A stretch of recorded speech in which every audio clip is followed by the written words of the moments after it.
Basic Plate Tectonics by Nathaniel. Now let's take a simple look at the inside of the Earth. Note that this isn't to scale, it's just a really bad drawing. Let's start with the outermost layer, the crust, which is represented by the black.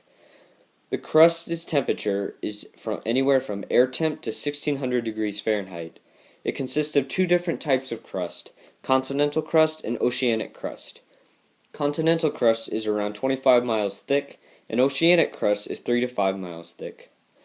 The next layer in is the mantle, which is typically 1000 degrees Fahrenheit and 1800 miles thick.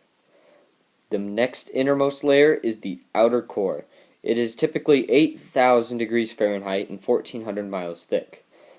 The innermost layer is the inner core.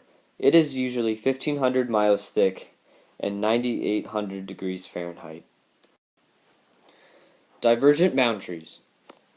Divergent boundaries are created when plates are pushed apart.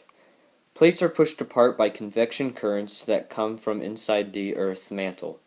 You can usually expect volcanoes, earthquakes, and rift valleys can be created, as well as the mid-ocean ridges, such as the Mid-Atlantic Ridge, which is over 12,000 miles long and has been being pushed apart for millions of years.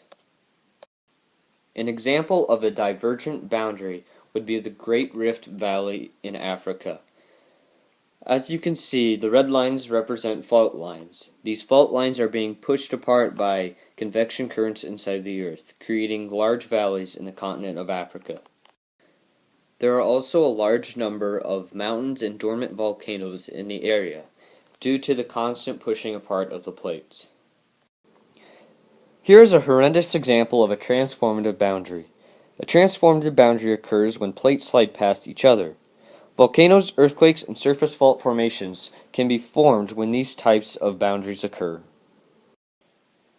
Here's an example of a transformative boundary. Right here is the San Andreas Fault. Everything on the west side of the San Andreas Fault is moving to the northwest, while all the land on the east of the fault is moving to the southeast. Over time, this has been the cause of many earthquakes and land formations in the area.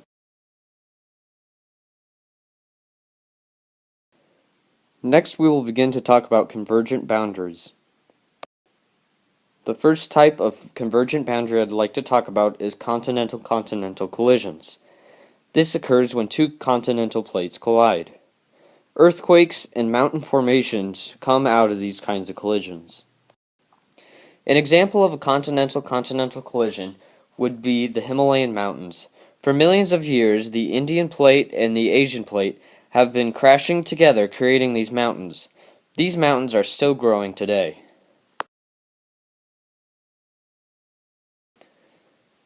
Next is continental-oceanic collisions. These occur when continental and oceanic crusts collide. Earthquakes, volcanoes, and mountains form out of these types of collisions. An example of this would be the Andes Mountains. For millions of years, the Pacific Ocean plate has been pushing up on the Andes Mountains, making them rise as high as they are today. The final type of collision is an oceanic-oceanic collision, when two oceanic plates collide.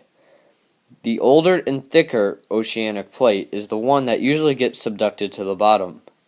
Earthquakes, volcanoes, tsunamis, and islands form in these types of collisions. An example of this would be the islands of Japan. For millions of years, two plates have been pushing at each other, creating the islands of Japan as we know them today.